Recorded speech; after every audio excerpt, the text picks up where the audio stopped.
Greetings everyone, and welcome to another World War Z Aftermath video. Today we're going to explore the best builds, perks for the Exterminator class, and I'm also going to share with you some tips for higher difficulties. Let's begin with the best perks and builds for the Exterminator, and there are a couple of differences to create a couple of different, let's say, kind of builds. The first major thing is either if you go with a combat engineer or not. In case you don't know, it's a perk that allows us a chance to restore an expanded defense kit. It's a 20% chance, it's quite decent. That's why a warning to everyone that's not playing Exterminator and just stumble upon this video. In case you see an Exterminator carrying Molotovs, please let them apply all the defenses. There is a 20% chance to restore the defense kit, so there is a very nice chance to have an extra 1 or 3 defenses, and that will make a huge difference, especially in higher difficulties. Here is the flex slot. You can go with either choice, everything is good. So Molotovs fire damage increased by 50%, it's quite good, the Molotovs will deal more damage. I personally like Hangover because Molotovs will burn 75% longer. That means I can throw the Molotovs where I know the Zik are coming before they come, so I make them replace defenses instead of just using them as a pure DPS tool. And also crowd control can be quite decent in case you're going with a light or medium melee weapon. This will make a huge difference. For the next perk, Rooted, I'm not sure how well you will be able to take advantage of it because it does not apply to special zombies, so I personally don't like it. The other two options are quite good. All elbows is my default choice. You don't get any movement speed penalty while you're very close to Zik, so you can kite easier, do objectives. It's an awesome perk to have. Rage mode is something I do recommend for beginners because you will be able to just automatically rise up and push the special zombies or the regular zombies with a very long cooldown, 5 minutes, but it's still worth it for just to be used 2 or 3 times. It will just get you out of tough situations. For the next perk, there are also good perks. Thankfully, the Exterminator class, almost all its perks are quite good, so we're going to choose what's best. Dragon Hide may seem nice in paper, but we take 50% benefit because we also have the passive Hollywood 2, so explosive and fire damage dealt to ourselves and the teammates is reduced by 50% by default. With Dragon Hide, we're immune to fire damage. Yes, you can walk through your Molotovs or their barrels. It sounds kind of cool, or you can catch on fire and use the fire axe for unlimited stamina, something like that. But personally, I don't like it. The other two options are the best. Heavy Metal is probably the best combined with Broad Shoulders because you get a super RPG that deals 100% more damage. So this is very powerful, but alone it's not good. If you don't have Broad Shoulders, you only have one shot. With Broad Shoulders you have a super RPG that shoots twice. Be very careful. This deals 100% more damage to everything. So it can also deal damage to yourself or your teammates, so just aim this thing as far away as you can. Otherwise you can damage yourself and your teammates. In comparison to the Hellraiser, the Directed Blast deals 100% more damage to the Zik, but this deals to everything. Heavy Metal 2 can be very good in case you face Zik that are in close quarters, because RPG, if you cannot aim it very good, you can just kill yourself and everyone, but with the Heavy Metal 2 it's very important and very good, especially if you don't want to go with Broad Soldiers. This is probably one of the best options. 25% more ammo, 25% more damage, and starting with a heavy assault shotgun. Up next, we can find very decent choices once again. So Wheatgrass is my default for the beginners. I do recommend it. You will be one of the most tankiest classes out there. We also have Wheatgrass 2 as a prestige perk, so you have a 30% extra health. Very tanky, very good default for beginners. Starting with an AK can be good in some levels that it's very difficult to find enough tier 2 weapons, such as Moscow 2, Key to the City, and you need tier 2 weapons there to complete the level, unless you have a very experienced team. Otherwise, I do recommend to go with an AK.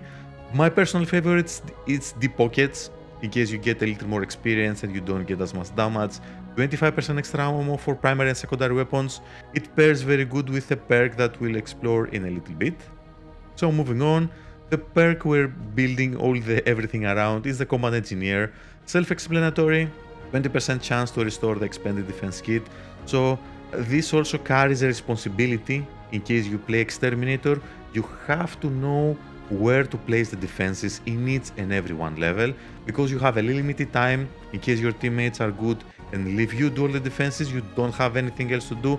Prioritize applying defenses, avoid getting damage, have faith to your teammates that will cover you, and know the place locations for the auto turrets, for the voltage grids, for the stationary machine guns, for everything. And this can make a huge difference, especially if you get lucky and get 3 or 4 procs, and this will make a huge difference defending. These perks we'll explore later for a build going with Claymores, but let's focus now on the build with the Combat Engineer. Cloak and Dagger, arguably one of the best perks in the game, along with the Combat Engineer. Pretty self-explanatory, killing 15 Zik in rapid succession, you get masking effect for 3 seconds. That may not sound good in paper, but if you haven't noticed, it doesn't have a cooldown. So you can camp at a location, start killing Zik, and get a constant masking effect. 3 seconds, and after that another 3 seconds, and basically you can stand still and killing any Zik you want without any interruptions. Be very careful, this will not proc from killing Zik with defenses.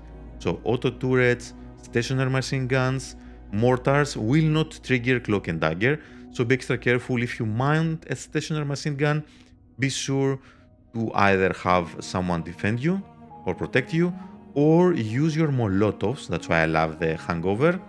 In the Swarm, Molotovs will trigger the Cloak and Dagger, and in this way you can remain in the stationary machine gun, or you can lit the barrels in fire in the ground, and those count as your kills, or exploding canisters, those also count as your kills, so you can take advantage of Cloak and Dagger and stationary machine gun. Job satisfaction can be better if you are a beginner and you don't know how you can just stand still and take advantage of Cloak and Dagger.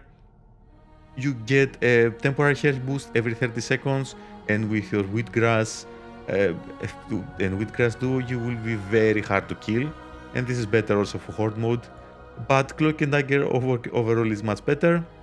Second wind is also decent, so instead of becoming incapacitated, you regain 25% health and keep going with a 2 minutes cooldown. So all of these options are good, but in my opinion Cloak and Dagger is the superior option. Second is job satisfaction, and third is second wind. This is good in case you're a beginner player and you know that you keep dying in some, let's say, level specifics, and you need to get used to these levels. This will give you just a second life to just go and push around those levels. Otherwise, just go with job satisfaction or Cloak and Dagger. Once again, 3 great options. This class just gives you so many options to choose, but Broad Shoulders is arguably one of the best, especially if you compare it with a heavy metal.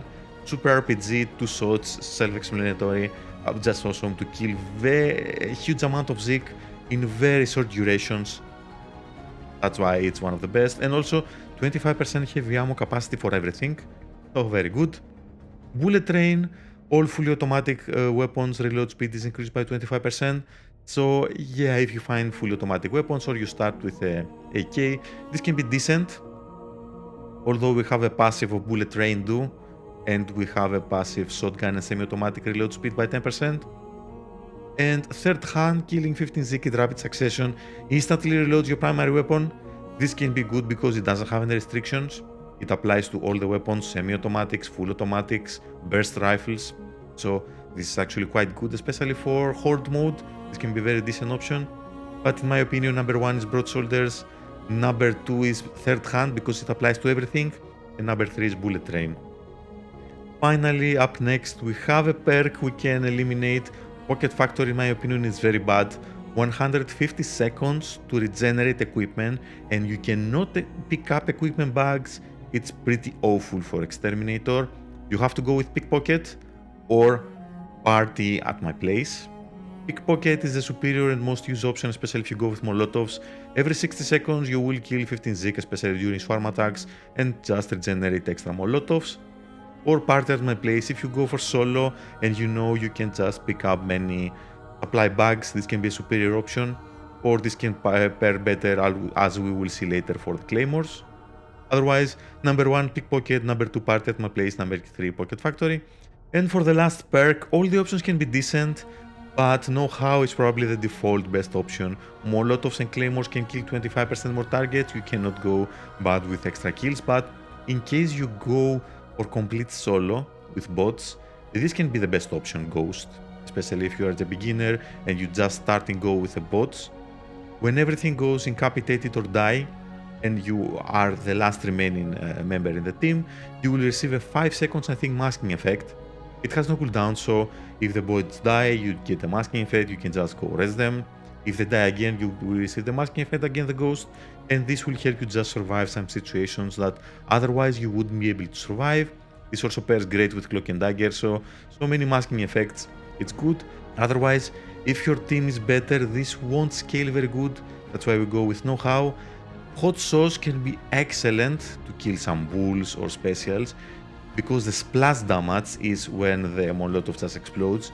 It's increased by 100%. This can go better with Pyromaniac and Hot Sauce to kill the specials, but honestly I don't know if it's worth it. I don't think Exterminator needs to focus killing the specials. You deal better damage to the swarm, and that's what you should focus on. But instead, in case you want to do something like that, yes, go with Hot Sauce and Pyromaniac. So let's say that we want to run with Claymores, we have to make a change here. We have to go with crowd control. There is no debate here because we don't need to start with Molotovs, or we won't gain any benefit from the first perk. So we go with here. And here we have two options. Green Fingered, the Claymores are triggered to explode only where there are at least 5 targets in the blast area. Or Fire Trap. In most cases, in my opinion, Fire Trap is the safer bet. But if you go with heavy swarm attacks, Green Finger can be a little better, but Fire Trap can kill more Zik easier, because even if it's explode with less Zik, it will set the area on fire. If you make nice placements, you will explode some Zik, set them on fire, so this can be a very decent option. And yeah, you cannot go with Hot Sauce once again, because you need to go with Fire Trap or Green Fingered. You have to go with know-how, and also here you can make another change. Pickpocket is okay to just stock up the Claymores, but usually Claymores should be applied before the swarm, not during the swarm, unless you know and apply some Claymores. So if you run with a team that don't have priority on the supply bags, you can go with Party at my place. This is one of the best if you go for Horde mode, because you will have 4 Claymores per supply bag. So with 3 supply bags in the swarm attack, you have 12 Claymores to place. So that's very good. Also, you no longer have priority to go with the defense kit, so your priority will be to place Claymore, so you play a completely different role as the Claymore boy, I don't know. You also have some responsibility to know the locations of the spawn points, so you can place the Claymores, and also especially if you go with Fire Trap, don't set the areas on fire that you know your teammates have to go through. Otherwise, even with Hollywood 2, this will hurt and we don't want to do that. So be very careful, unless you go with Green Fingered, so you don't have to worry so much. If you are a newer player, I do recommend to go with Green Fingered and Pickpocket, or if you go for solo, go with Party at my place and Fire Trap. Bots are immune to the fire damage and you can just avoid it easier. And it's something I do recommend a little better. Honestly, this is my default in most cases build. I do like the Deep Pockets, the Combat Engineer, Cloak and Dagger, Broad Shoulders, Know-How, Super RPG. And also the passive perks of the Exterminator are so good because we deal 25% more damage to zombies during swarm attacks. And thanks to the last perk, Daredevil, when there are 30 aggressive zombies in the area during swarm attacks, of course, you will deal 25 extra damage and you melee strike 2 more times before getting tired. So during swarm attacks, you deal 50% more damage to the Zik. It's awesome. We also have Bandolier as a default, so the mortar, stationary machine guns, capacity, and durability of all defenses is increased by 25% for everyone. That's why the Exterminator is one of the best classes to have. It increases the defense, especially with the Combat Engineer. It's just awesome. We have the know-how too. Two Molotovs and Claymores can kill 10% more targets. We're more tanky with Wheatgrass. Bullet Train 2 is the reason to go with either shotguns or semi-automatic weapons. So because you have a 10% extra reload speed, so prefer to pick up shotguns or semi-automatic weapons. And the last perk is okay, 10% ammo capacity for everything, apart from the heavy weapons. And especially this is good with deep pockets, so you have 35% extra ammo capacity. This is quite important in case you go with a cloak and dagger. You can camp a corner that you know that the swarm is going to spawn and just start shooting until everything is dead, and you don't have to restock in between thanks to 35% extra ammo, and that will make you an efficient ore destroyer. Let's move on to some tips. Always prefer shotguns and semi-automatic weapons as a default because bullet train with zero investment, you have a 10% increased reload speed of both these options. These also apply to the burst rifles, so the bullpup rifles also apply to this category, so you can pick up these weapons as well. So the bullpup rifle, the assault shotgun, and the advanced combat weapon are the best choices for you because thanks to the bullet train 2. In case you go with a claymores and you have party at my place, you have to know the usual spawn of the supply bags, so you can place as many claymores as possible, because yes, this can make a difference in specific chapters, and you will also have to know how to manipulate the supply crates. So how do you manipulate the supply crates? It's very easy. In order a supply crate to spawn supply bags, you have to have in your possession a tier 2 weapon, a secondary tier 2 weapon, full health, a medkit, and 1 or 0 supplies. So you must not have full supplies. Otherwise, the supply crate has a higher chance to spawn a tier 3 weapon. If you don't have any supplies, it has a higher chance to spawn the supplies. This has to be true for all the teams, so if some of your team members don't have full health, if they have tier 1 weapons, if they have full supplies, the algorithm will probably give you either a medkit, a tier 2 weapon. Otherwise, if everyone has similar things as I mentioned, most likely you will spawn supplies. If you go for solo, this is easier to manipulate because the bots don't count what they're carrying, and you have to just be wary of the health and everything else I just mentioned, and thus you can just manipulate the supply crates to have the claymores, although I don't recommend to go with claymores on solo because you won't have the time to apply the defenses and the claymores. In case you go for solo, I do recommend to go with combat engineer because you won't have the time to do everything, believe me, especially in extreme or insane difficulty. That's why, unless you are very experienced and you know to just do multitasking and do everything, know the level like the back of your hand, then you may have the time to just do most of the things. Also, claymores, be very careful when you place them because before the swarm attack, you will get attacked by some random Zik. So if you place them on the spawn points there, they will explode and just waste them before the swarm attack and just do all your job for nothing. So let's have a look how you can place the claymores and how they trigger. So most of players, including myself when I begin, we place the claymores and face the direction the Z are coming from. Why? Because you see the 3 blue lines. Whenever a Zik just touches one of these blue lines, it will trigger the claymore and explode. In my opinion, this is the inefficient way. It's not wrong, let's say, but it's inefficient. Because this way you will kill less Zik. Why? Let's see why.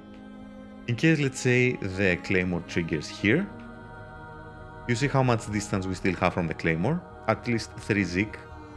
That won't trigger, because the Zik that will trigger it, let's say it's Kimiko here, instead of the other guys, and will kill anyone nearby.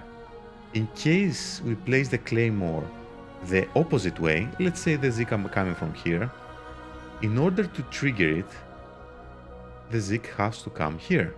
This way you see how much distance we save.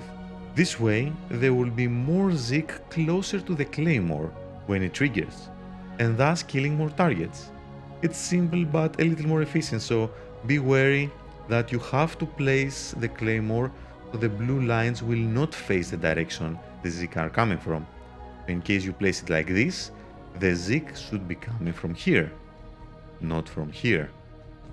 Finally, don't get very excited with the Super RPG. This is honestly the best tool you have against swarm attacks. You can save it against pyramids that go to objectives to protect some, let's say, NPCs, and you can just wipe them out with one RPG. Don't use the second RPG if there are not as many Zik, otherwise you lose a lot of kills. Just make sure you use it against a lot of Zik. I don't know the count, I have to count it. It can be more than 100, or I don't know if I'm exaggerating, so be wary. It's a very powerful tool, especially this with broad shoulders, and you also have 50% extra damage, 100% from this. That destroys everything. Don't use it against bulls, it's a waste of resources. You can just kill the bulls with molotovs. If you throw a molotov to a bull, kite him enough around, or if he runs in a voltage grid, he will die by himself, don't worry about it. The aggravating damage, especially if you go with Pyromaniac, will kill him very fast, even on extreme or insane difficulty, so don't waste your RPG against bullies and infectors. And that was it for today's video. I really hope this will help you choose the best perks and builds to fit your own playstyle. Feel free to make some changes depending on your playstyle, a couple of tweaks that fit a little bit your preferences. Exterminator is one of the most powerful classes, especially during swarm attacks. During the idle attack, you are quite decent class, but you will have to rely a little bit on your teammates, the slashers, the fixers, the hellraisers, but during the swarm attacks, you're a freaking powerhouse. Even using a regular weapon, a tier 2 or a tier 3 weapon, you can deal massive damage to the swarms.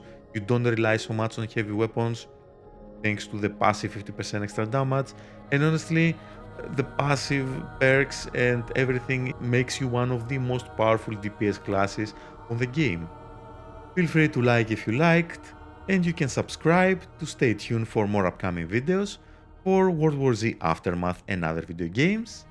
And as always, I wish you all a wonderful day.